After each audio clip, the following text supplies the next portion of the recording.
الحمدللہ الذی وکفى وسلام علی عباده الذین اصطفى اما بعد فقد قال اللہ تبارک وتعالی فی القرآن المجید والفرقان الحمید اعوذ باللہ من الشیطان الرجیم بسم اللہ الرحمن الرحیم. عزیز محترم خواتین اسلام، میری ماں اور بہنوں، اگر آج اس وقت میرا بولنا مناسب نہ تھا، لیکن آپ حضرات کی محبت اور بزرگوں نے مجھے یہاں لا کر کھڑا کر دیا ہے، تو میں کچھ منٹ قرآن میں نماز کی روشنی میں سے آپ سب سے باتیں کروں گی.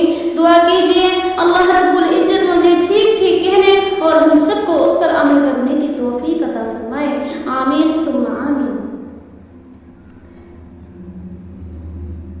حضرت عبداللہ بن عمر رضی اللہ عنہ نبی کریم صلی اللہ علیہ وسلم کا ارشاد نقل کرتے ہیں کہ اسلام کی بنیاد 5 ستونوں پر ہے.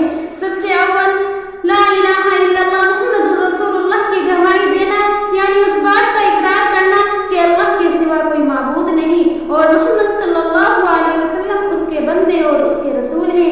اس کے بعد نماز قائم کرنا، زکوٰۃ ادا کرنا، حج کرنا، رمضان المبارک کے روزے رکھنا. حضرت ابو ذر رضی اللہ عنہ فرماتے ہیں کہ ایک مرتبہ نبی کریم صلی اللہ علیہ وسلم سردی کے موسم میں باہر تشریف لائے اور پتے درختوں پر سے گر رہے تھے. آپ صلی اللہ علیہ وسلم نے ایک درخت کی ٹہنی ہاتھ میں لی، اس کے پتے اور بھی گرنے لگے. آپ صلی اللہ علیہ وسلم نے فرمایا، اے ابو ذر، مسلمان بندہ جب اخلاص سے اللہ کے لیے نماز پڑھتا ہے تو اس کے گناہ اس سے ایسے ہی گرتے ہیں جیسے یہ پتے درخت سے گر رہے ہیں. میری ماں اور بہنوں، سردی کے موسم میں درختوں سے پتے ایسی کثرت سے گرتے ہیں کہ بعض درختوں پر ایک بھی پتا نہیں رہتا. نبی کریم صلی اللہ علیہ وسلم کا ارشاد ہے کہ اخلاص سے نماز پڑھنے کا بھی اثر یہی ہے کہ اس کے سارے گناہ معاف ہو جاتے ہیں، ایک بھی نہیں رہتا. مگر ایک بات قابل لحاظ ہے کہ نماز وغیرہ عبادات سے صرف گناہ صغیرہ معاف ہوتے ہیں، کبیرہ گناہ بغیر توبہ کے معاف نہیں ہوتے. اس لیے نماز کے ساتھ توبہ اور استغفار کا اہتمام بھی کرنا چاہیے. حضرت ابو عثمان رضی اللہ عنہ کہتے ہیں کہ میں نے حضرت سلیمان رضی اللہ عنہ کے ساتھ ایک درخت کے نیچے تھا. انہوں نے ایک درخت کی خشک ٹہنی پکڑ کر اس کو حرکت دی جس سے اس کے پتے گر گئے. پھر مجھ سے کہنے لگے، ابو عثمان، تم نے مجھ سے یہ نہ پوچھا کہ یہ میں نے کیوں کیا؟ میں نے کہا، بتا دیجیے کیوں کیا؟ انہوں نے کہا کہ میں ایک دفعہ نبی کریم صلی اللہ علیہ وسلم کے ساتھ ایک درخت کے نیچے تھا.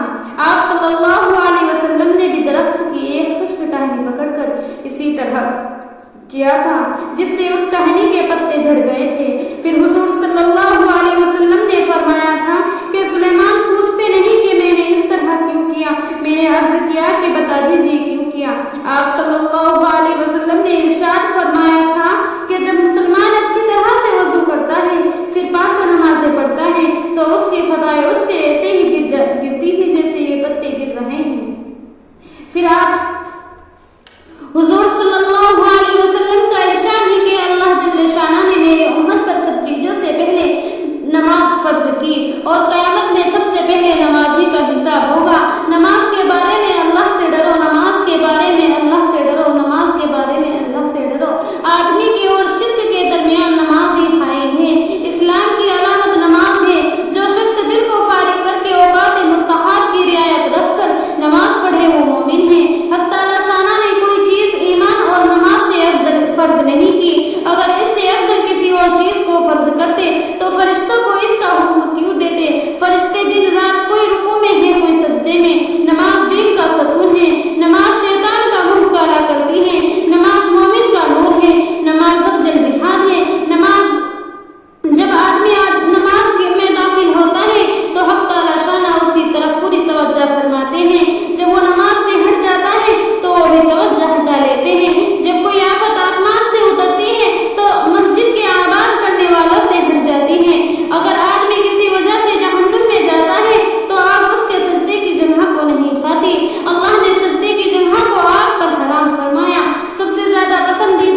رہتا ہے اور وہ جب نمازوں میں کوتاہی کرنے لگتا ہے تو شیطان اس پر جرائت ہو جاتی ہے اور اس کو بہکانے کی طمع کرنے لگتا ہے۔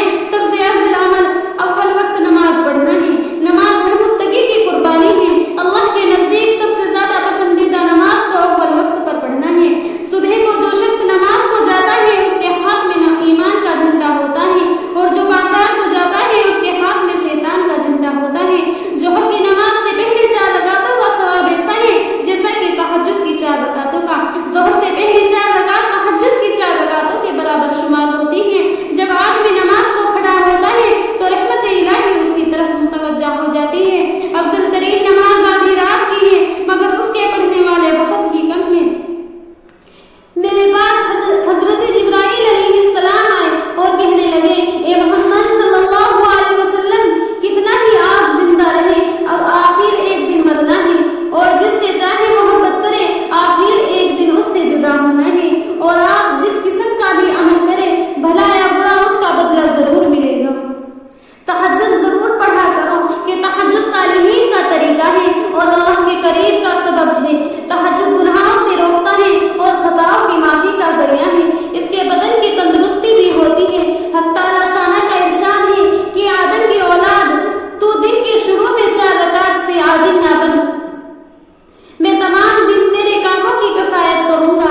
حدیث کی کتابوں میں بہت کثرت سے نماز کے فضائل اور ترغیب ذکر کی گئی ہے۔ 40 کی عادت کی رعایت سے اتنے پر کفایت کی گئی ہے کہ اگر کوئی شخص ان کو حفظ سے یاد کر لے تو 40 حدیث یاد کرنے کی فضیلت حاصل کر لے۔ حق یہ ہے کہ نماز ایسی بڑی دولت ہے، اس کی قدر وہی کر سکتا ہے جس کو اللہ تعالیٰ نے اس کا مزہ چکھا دیا ہو۔ اسی دولت کی وجہ سے حضور کریم صلی اللہ علیہ وسلم نے اپنی آنکھ کی ٹھنڈک اس میں فرمائی۔ اسی لذت کی وجہ سے حضور صلی اللہ علیہ وسلم رات کا اکثر حصہ نمازی میں گزار دیتے تھے۔ یہی وجہ ہے کہ نبی کریم صلی اللہ علیہ وسلم نے وفات کے وقت خاص طور پر نماز کی وصیت فرمائی اور اس کے اہتمام کی تاکید فرمائی۔ نبی کریم صلی اللہ علیہ وسلم نے تلاوت فرمائی، اتقوا اللہ فی الصلاۃ، نماز کے بارے میں اللہ سے ڈرتے رہو۔ حضرت عبداللہ بن مسعود رضی اللہ عنہ حضور صلی اللہ علیہ وسلم سے نقل کرتے ہیں کہ تمام اعمال میں مجھے نماز سب سے زیادہ محبوب ہے۔ ایک صحابی رضی اللہ عنہ کہتے ہیں کہ میں ایک رات مسجد نبوی پر گزرا، حضور اقدس صلی اللہ علیہ وسلم نماز پڑھ رہے تھے، مجھے بھی شوق ہوا حضور صلی اللہ علیہ وسلم کے پیچھے نیت باندھنے۔ حضور صلی اللہ علیہ وسلم سورہ بقرہ پڑھ رہے تھے، میں نے خیال کیا 100 آیتوں پر رکوع کریں گے، مگر جب وہ گزر گئی اور رکوع نہ کیا تو میں نے سوچا 200 آیتوں پر رکوع کریں گے، مگر وہاں بھی نہ کیا تو مجھے خیال ہوا کہ سورت کے ختم پر رکوع کریں گے۔ جب سورت ختم ہو گئی تو حضور صلی اللہ علیہ وسلم نے کئی مرتبہ اللہم لک الحمد اللہم لک الحمد پڑھا اور سورہ آل عمران شروع کر دی۔ میں سوچ میں پڑ گیا، آخر میں نے خیال کیا کہ آخر اس کے ختم پر تو رکوع کریں گے۔ حضور صلی اللہ علیہ وسلم نے اس کو ختم فرمایا اور 3 مرتبہ اللہم لک الحمد پڑھا اور سورہ مائدہ شروع کر دی۔ اس کو ختم کر کے رکوع کیا اور رکوع میں سبحان ربی العظیم پڑھتے رہے۔ اس کے بعد اسی طرح سجدے میں